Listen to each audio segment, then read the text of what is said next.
What I struggle with the most in terms of comparison is that objectively, I look at my life and I'm like, I think overall I'm doing well. Like, I'm sober, I have my job, I have my project like that I work on with my YouTube channel that I enjoy, I sleep well, like I'm safe, I'm in touch with my family. So objectively, I look at all those things and I'm like, actually, you know, things are fine. But it's once I start comparing myself subjectively to other people where it's then like, oh, but in their eyes, or like compared to them, and it's like, why do I have to like fit myself into that time frame or that like model of like, oh, by this age they did this or they earn this much money, you know? Because objectively I'm like, I'm doing well. But as soon as I open up to like what anyone else is doing, I'm instantly like, oh, I'm not doing well.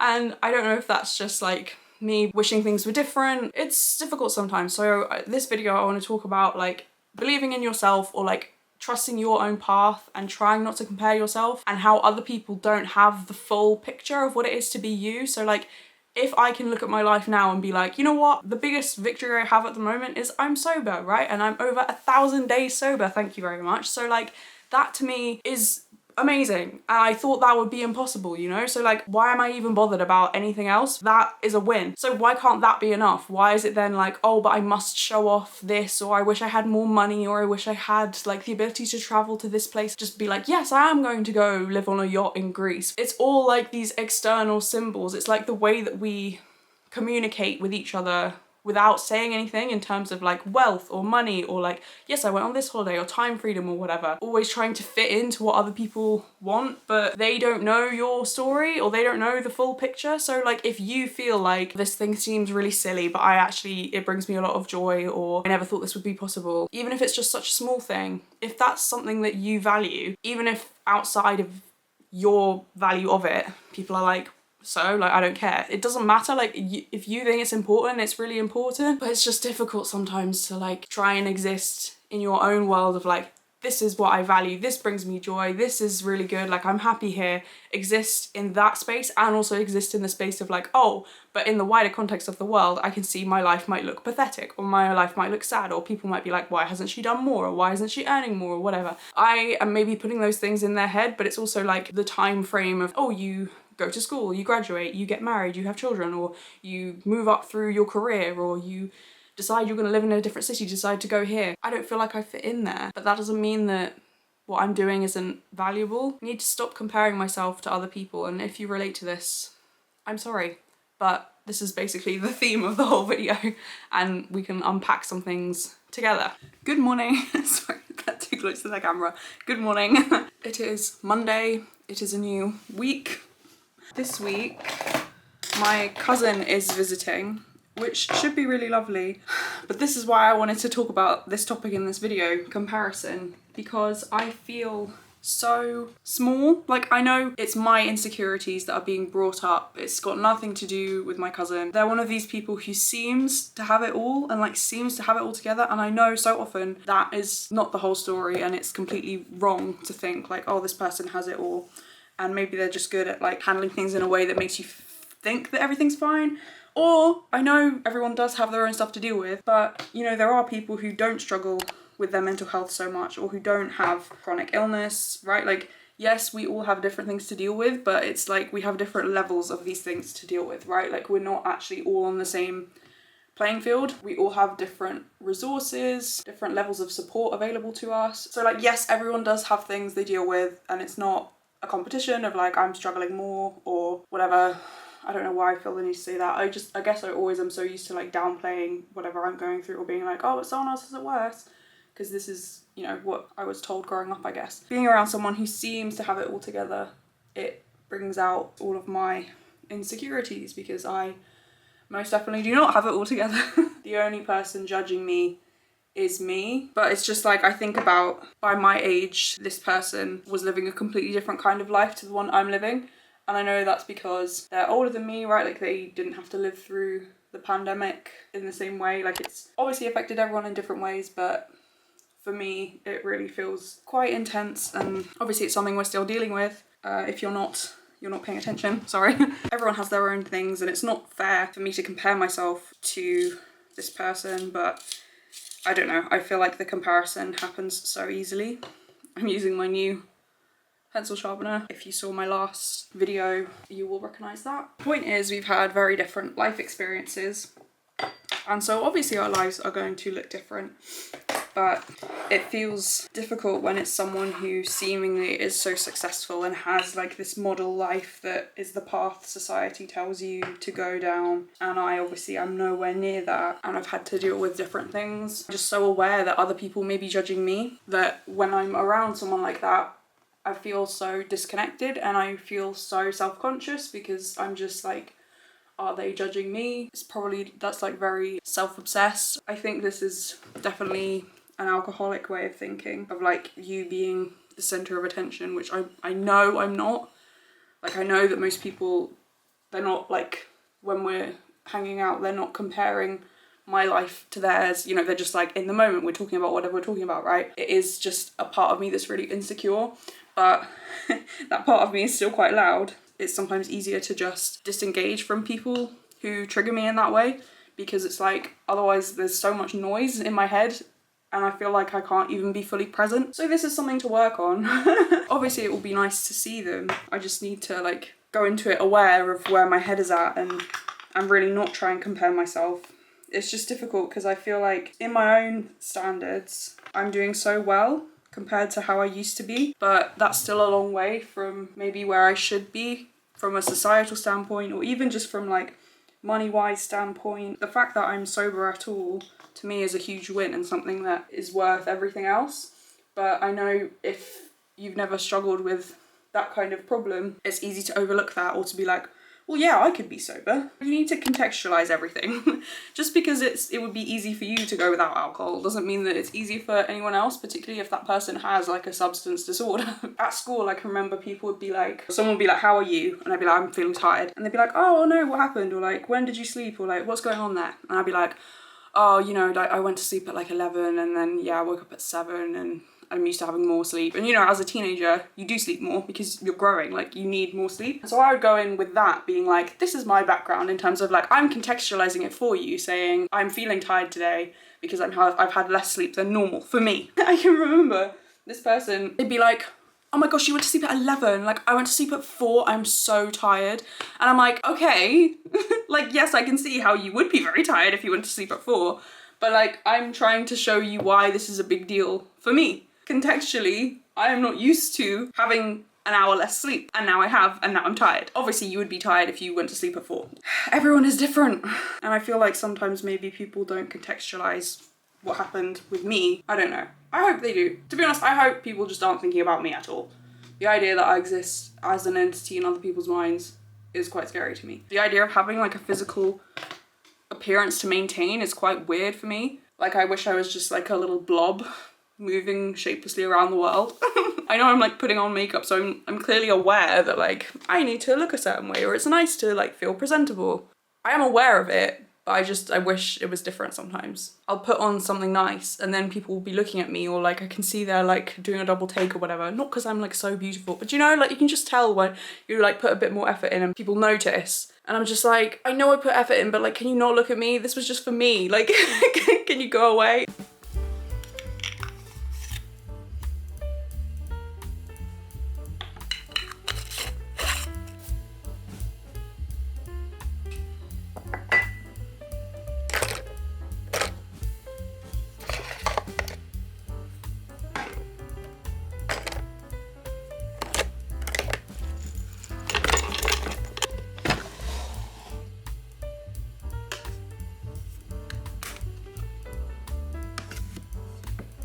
Aside from any of the comparison or insecurities that we bring out, right? Like I'm saying, being around this person, I know they trigger some insecurities in me, and like I'm aware that I'm bringing that. That's like me, I don't know, is that me projecting, or it's just me arriving in the situation with those things? They're not coming in here being like, oh, at your age I was doing this. I mean, who knows? Like I don't know what other people are thinking, but I doubt they're thinking that, right? Like, because people are never thinking about you or people are never thinking about me in the way that we think they are. Like I have a tendency to be like, oh my gosh, are people judging me? Or like people are thinking this, but it's like, I am just like putting those things in people's minds. Like I'm just like assigning those things to people. Unless someone explicitly comes out and says, I think you are behind, or I think this. Unless those words are coming out of their mouth, I do not have to pay any attention to those thoughts about comparison.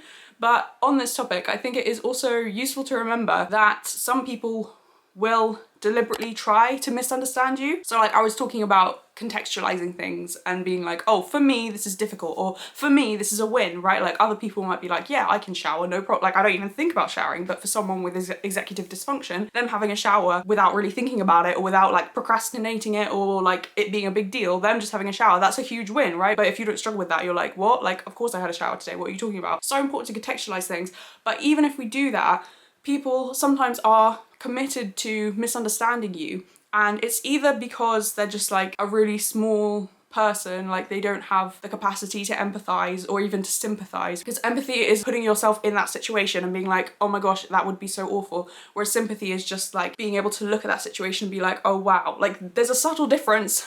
Empathy is stronger, but some people can't even have sympathy for other people. Sorry, the light is, I mean, it's nice, the sun is out, I'm not gonna complain. But like some people are so small that they don't have that emotional depth. It's either been trained out of them or dismissed, or, you know, toxic masculinities. There are all these reasons why we can dismiss our emotions or think that it's bad to like empathize or sympathize. And if you grew up with a hateful worldview as well, all of these things make your mind small. It's either that, or it's like people have not struggled the same way. It's not that they can't sympathize or empathize, but it's like they literally have no idea what it's like. Both for me and the things that I've experienced, but also seeing someone dealing with chronic pain, it's like, oh, I could never have imagined that like the health system can't support you in the way that you would want to be supported. People can tell you that, or you can hear about it, but we always think like, oh, I'm the exception, or like it would be different for me, but it's not. Obviously, and this applies to everything. And I get it's like a denial thing of like, I need to believe that there would be help available for me if I needed it. We have to function with that, because otherwise the idea of like you can be in so much pain and there's nothing that can be done about it, that's horrifying. And it's like, how can that be allowed to happen? But it does happen all the time. And like the bureaucracy involved in like, oh yes, we'll pass you on to this clinic or this doctor, and like going back and forth, and like no one actually has an answer. Unless you have first-hand experience or have seen someone else navigate that in depth, you can't even imagine what it's like. And same with like my personal experience of my own addiction. Unless you have seen someone else go through that or heard them in depth talk about that, you really have no idea what it's like to live with that. And so it's not necessarily that people can't be empathetic or sympathetic, it's like they literally don't have any capacity to understand. I'm not outside of this either, we all have our own blind spots, but there are so many things that we take for granted. And like I mentioned showering, but like even now I can do this and I catch myself doing it because I can take for granted that I can just put on makeup and feel nice. I can take for granted that I wake up, I don't feel nauseous, or I wake up, I feel fully rested. That wasn't a possibility before because I was in my addiction, so I'd wake up really hungover, I'd wake up vomiting, I'd wake up really tired, I'd feel like I had just gone to sleep and I'm waking up because I wasn't really sleeping properly because it was just like passing out from drinking, right? Like I can take these things for granted now, even though I've had that experience. So it's like, unless someone is shining a light on that thing and being like, hey, do you know how lucky you are that you can just move without pain, or even doing stretches, or like being able to walk up and down the stairs, right? Like there are so many things we can take for granted, and I know I have my own blind spots. And also outside of this conversation, like it's incredibly privileged for me to be like making videos when I'm safe in my home. Like I know that I can talk about whatever I want to talk about. I have the space to do this. I'm not worried about my family being bombed. I'm not worried about my family's safety, you know, the floods in Spain. Like there's so many different things happening. And like last night, there was, I don't know if it was a helicopter or what, but like it was literally midnight. I turned my light off at 11:30. I had my episode of Veep going in the background. Maybe like halfway through that episode, there was this noise outside and I was like, what is that? And it was this helicopter or something going around, or like a drone or something. This is just like a tiny fraction of what it's like to live in one of these occupied countries. Background noise of like, there is no quiet, there is no peace. I'm thinking of this quote or this poem. I'll put it on the screen, but it's like, even a beautiful day, we can be like, oh, that's so lovely, but that means something else in a different context. And I'm not trying to say all of this being like, oh, poor me or poor my family or whatever. Like, I know that things are really difficult elsewhere, but I've been thinking like, why have I been dreading this family visiting? And it's like, because I know the feelings that it brings up in me, and that's not to say that other people, that they're not struggling. It's just, I might not know about it, right? But I'm constantly like surprised. It keeps happening. But you know, there are some people who actually are fine, right? Like I know there are a lot of people who present really happy and they look like their life is perfect, but then you talk to them, you have like an in-depth conversation and they're like, no, I am really struggling with my mental health, or I've been to the doctor for this problem, or like this thing's happening, or whatever, I don't feel this, blah, blah, blah. There will be something, but I do know people who like it is all fine, and like the biggest struggle they have to deal with is like, oh yeah, I'm a bit stressed at work. And I'm like, yeah, okay, like that is a thing, but like it's not on the same level. but that doesn't mean that I can be less empathetic. In Kate Bowler's book, she talked about this, of like, she doesn't want her pain to make her bitter or her pain to make her narcissistic. When you've been through difficult things, you can look at someone else who's like, this is difficult for me, and you're like, you think that's difficult? I've been through this. And it's like, oh my gosh, this person has said they're struggling. Like, can you not just focus on that? And this is me talking to myself, you know? But it's just like, gosh. And it's as well, like, even to do with family, it sometimes feels like the things that I celebrate or the things that are important to me aren't as valuable. Like, I just sometimes wish I was more normal.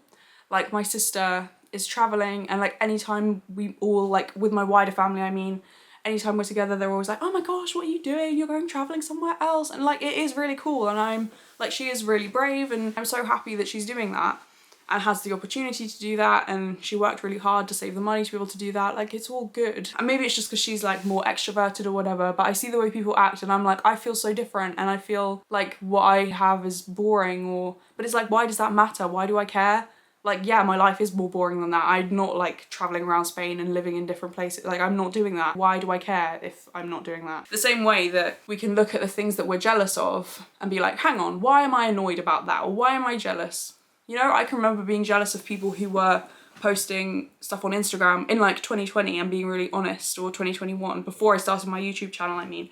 And then once I started my YouTube channel, I was like, oh, I get it. The reason I was annoyed at this random person I was following, or the reason I was slightly jealous of them, was because they were braver than I was at the time, and I felt like it was impossible for me to do that. But I also thought that what they were doing was really fun or really silly, right? Like, just really innocuous things as well. It wasn't even like they were having like a deep conversation. It was just like them posting a reel of them dancing and being silly, or with like a caption of like, be joyful today or whatever. And I was like, I guess it annoyed me as well because I was in such a dark place, and I was like, I wish it was that easy, you know, because I was still in my addiction. But the same way that we can look at things we're jealous of and be like, hang on, what is this trying to tell me? I'm like, okay, do I want to go to Spain? But I'm like, no, I don't think I do. Like, I don't think I would enjoy traveling around like that. That's just not me. But then I'm like, am I then living less because I'm not wanting to do that, right? Like, I have another friend who's traveling around as well, and it's like, am I less than? And like, a lot of my family is also like, my wider family lives in different countries and does a lot of traveling, and I've lived in different countries, but I'm like, I maybe don't have like that travel bug. But is that just because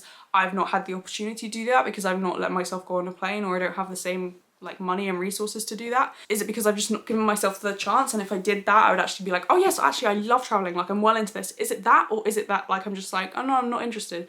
And why is like just staying at home, why is that any less valid? Or why do I think of it as less valid? I'm wishing that I had things that people could like approach me about and be normal about, instead of it being all this heavy stuff that I carry around with me. And I guess maybe that's a good reason to have my YouTube channel, because, you know, I'll sometimes meet with people and they'll be like, oh yes, I saw your latest video or whatever. And I'll be like, oh yeah, I forget that people I know can watch this. Like, my family knows about my channel. I forget that they can see what I post. I always think of it as like putting it onto the internet, making videos about a specific topic, like my John Mulaney videos or my Matthew Perry videos, like people who are looking for that content. I'm like, oh yes, here is a space where we talk about this book or we talk about this comedy special, right? But it's not just that, is it? It's like, yeah, random people in my life can come up to me and be like, oh, I saw your video. I'm like, oh, cool. That is something. But I don't know, I guess, yeah, maybe it's just this like yearning for normality, which is never going to go away because I am not normal.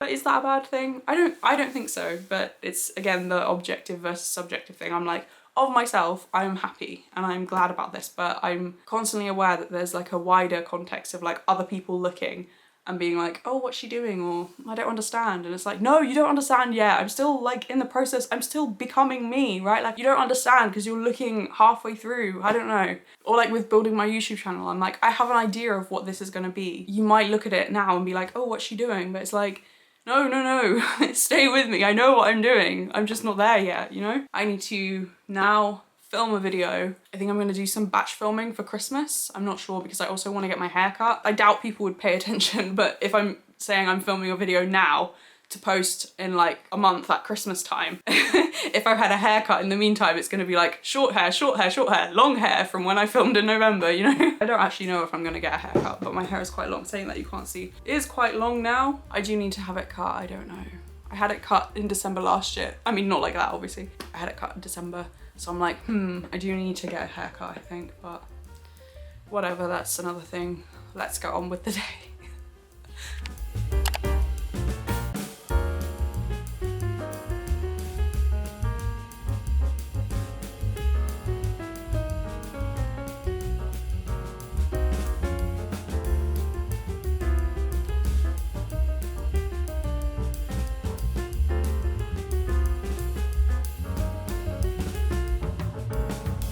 video that is about how other people's opinions are irrelevant and just be yourself anyway, I had to talk about The Great Impersonator, Halsey's new album, which I mentioned in one of my other videos 10 days ago, maybe, that video. I will link it if you want to check it out. I felt like this fit in so perfectly with this idea of having opinions on people, because I follow a lot of people on Twitter who've been posting about Halsey's album, and it's been really cool to like see what other people's favourite songs are, or just like have discussions about it. One of the things that came up was about Anthony Fantano's review of the album, and he gave it a 1 out of 10. And so rightly, a lot of people were like, what is going on here? There had been like a few screenshots of like different comments that people had left on his video on Twitter that I'd seen, and I was like, I want to watch this video. I want to see his review and see what I think for myself.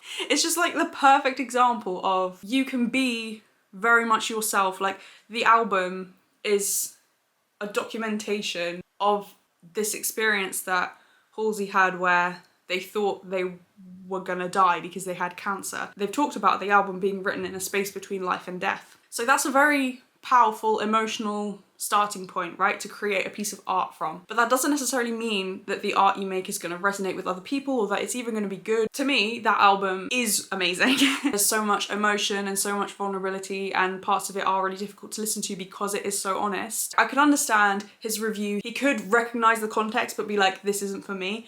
But the thing with his review is he didn't recognize the context at all. So if you've not been following this, the marketing for her album, The Great Impersonator, there are 18 tracks on the album. In the 18 days leading up to the album's release on the 25th of October, she posted an impersonation of famous musicians, and she attached to these impersonations a song from the album and was like, oh yes, this song was inspired by Bruce Springsteen, or this song was inspired by Amy Lee from Evanescence, or this song was inspired by Joni Mitchell. And she was posting one of these every day, and it was really amazing. And they have their own makeup brand as well. They're clearly like good at makeup. So that's some of the background. And so in his review, this man, he was just like, oh, none of the tracks sound like their impersonations. So like, she says this song is a Joni Mitchell tribute or whatever, but it doesn't sound like Joni Mitchell. So, you know, it's clearly a rubbish album because like, you can't tell the influence, you can't tell this is David Bowie, you can't tell whatever. And it's just like, that was not the point. That was just like a fun marketing thing. And if you'd done any reading or research into it, you'd have been like, oh, okay, this is just a marketing thing, but this isn't her saying like, this is my impersonation of a Joni Mitchell song. Like, it wasn't supposed to be like a tribute or a impersonation of the artist or of a specific song. It was just like, here's my album. I was drawing on all of these different influences because I thought it was the last album I was gonna make, because I thought I was gonna die because I had cancer. So I feel like that's quite important context, but this review just doesn't do the context. And the reason, sorry, that I'm talking about this, hopefully you got this, is that there are some people who are deliberately going to misunderstand you, or who will just not care enough to look up the context of something, and they'll just make their own opinion, and it's like, you are so wrong, like you've misinterpreted this so much. And I know it's slightly different because this is an album, like it's a piece of art, but it's definitely, this does happen with people's life choices, right? Like, someone can deliberately choose to misunderstand, or just because they're in whatever mood, they'll misunderstand what you wrote. Like, I can do this, right? If I'm in a certain mood and I read a specific sentence, like at work, or someone sent me something, I can like misread the tone and be like, oh my gosh, is this person really annoyed at me? Like, are they stressed or whatever? But if I'm in a different mood, I'll just read that and be like, okay, cool, they said this. This is what we're doing next, right? Like, and it doesn't even bother me. It does happen in life as well, but I just feel like it was just such a lazy review, because I'm like, you didn't even bother to look up the context. And there will always be people like this, I guess, who will just choose the easiest explanation, or they just don't like you, right? They don't like something about you, so they make up an excuse as to why, right? They can't just come out and say, actually, I didn't like this. There has to be some reason, and they will be able to find a reason, because you always can. If you're looking for a reason for something, you can always find a reason. The point of art is to exist, right? It's to like say something and it exists. Like any album, if we're talking about music, any album that has got a lot of work been put into it, and its job is to exist, and it will resonate with the right people. I don't have to like a specific album. I do like this album, by the way, but I'm saying, like, in general, there are definitely some things I listen to and I'm like, oh, like that, I'm not fussed. But it's like, well, maybe that wasn't for me then. It doesn't mean that objectively it was a bad piece of art just because I didn't like it. Who is this guy? In terms of like people not liking you, sometimes it's not even anything to do with you at all. So like, I remember I started watching this one YouTuber and I was like, there's something about this person, I just really like listening to her. And then after a few times of watching different videos from her, and like it was interesting, and she has like this sort of like cozy cottagecore life or whatever, but I realised that she sounds a lot like one of my really good friends, and I can't describe it. It's either like the intonation, or maybe they were raised in similar areas. I don't know. She sounds so much like my friend, and I was like, oh, this is why I was drawn after that first video I saw, why I've kept watching. But the flip side of that is there are also sometimes people I come across who they remind me of someone I don't like, and then I sort of project that onto this person in front of me. So I remember meeting this one woman who sounded very much like someone who I see quite a bit, but I don't really, we have very different political views, and I just try and stay clear of them as much as possible. But this woman I met, she sounded, again with the voices, she sounded really similar to this other person. Let's just call her Betty, because it's otherwise going to get annoying. So I meet this person, Freya, who sounds a lot like Betty. I know nothing about Freya. She's a brand new person. I have no context, no background. I'm literally just like talking to her for the first time, but I'm immediately like, I don't like her. And then I'm thinking like, oh, it's only because she sounds like Betty. Like this is, I know nothing about this woman, but already just because she's reminding me of someone who I have really negative interactions with, I'm automatically like, I don't like her. I obviously was then aware of that, and I made sure I didn't bring any of those feelings to this person. like that poor woman, to be like me, you know, having this very suspicious reaction of her just because she happened to sound like someone who I don't get on with so much. It's just like there is nothing you can do about that, you know? So it really is none of your business, and there's sometimes nothing you can do, because it's like someone may just not like you because you're you, or they may not like you because you remind them of someone else. Like I said, I was then able to work on that and be like, okay, I like Freya, like she's a nice person, and I was able to, then the more time I spent with her, I was able to separate her out from just, oh, she sounds like this other person. Other people may not be able to recognize that, or they may not care, and they may just be like, yeah, I don't like this person. I don't like you because you remind me of this, right? Like, and there's literally nothing you can do. I mean, there's nothing you can do about any of this, but like something like that, you can't change what experiences this person has had, their relationships with other people, which mean that, oh, if you happen to look like this person or sound like this person or have similar mannerisms to this person who they really don't like, they're automatically not gonna like you. Like, there's nothing you can do. It really is then just about like, be yourself, be you. It's not even personal. It's not always that they don't like you. It may just be that you remind them of someone, or it's often like a projection as well of maybe they're jealous or they wish that they had something that you have. There are so many things that we don't know because we can't read people's minds, and that's something I constantly have to remind myself is like, we don't know. I'm always basically looking for evidence. I'm like, unless someone has told me something, whether it's like, I don't want to be friends with you anymore, I don't like you, you've really annoyed me, I'm upset with you, blah, blah, blah. Unless someone has said anything, I do not have the evidence. Them taking whatever time to reply, or them not using whatever grammar, none of these things are real unless they say, hey, I've got a problem. I am just making stuff up and I don't need to worry about it. We can project stuff onto people. But all of that to say, please listen to The Great Impersonator. I would like to know what you think of it. I think it is a really beautiful listening experience, especially with that context of, you know, she's like battling life and death. She didn't know if she'd even be alive to see the album's release initially when she started writing it. But that's why it's such a powerful piece of art, because it's like, yeah, imagine. There are some really beautiful lyrics. It is very emotional. I mean, you know, well, I'm filming this on Wednesday the 6th. So maybe you're already quite emotional. It's maybe not the best idea to listen to an album like this, but it can also then be a comforting thing to put on some sad music and be like, it's okay to be sad. Like, this is a sad time. This is a scary time. It's okay to feel this way. But people are gonna have their opinions. It's really none of your business. Your business is to be you.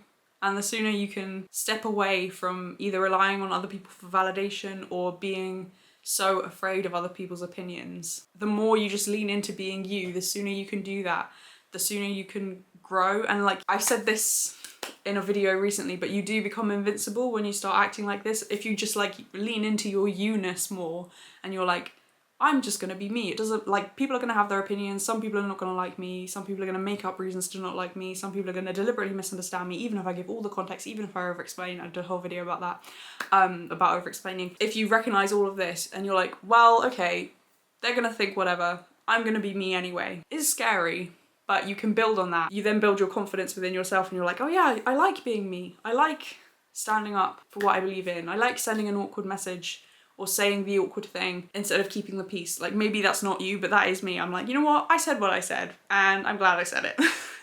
And yeah, you will make mistakes sometimes and be like, oh, I shouldn't have said that, or I wish I did that differently. But like, the more you do this and learn by taking action, you're just gonna become more you and stop relying on other people's opinions, or stop being like, oh my gosh, what will they think? And just be like, this is what I think. We're gonna go with that. So I hope this has given you some encouragement. Yeah, it's Wednesday, the day after the American election, and feeling a bit stunned. I'm wishing you well and I'm hoping you're okay, and I hope this video gave you some encouragement. Please be you, try and leave their opinions behind. The most important thing is you being yourself and expressing yourself as you are. Please be you, we need you to be you. God bless, thank you so much for watching, and I will see you in the next one.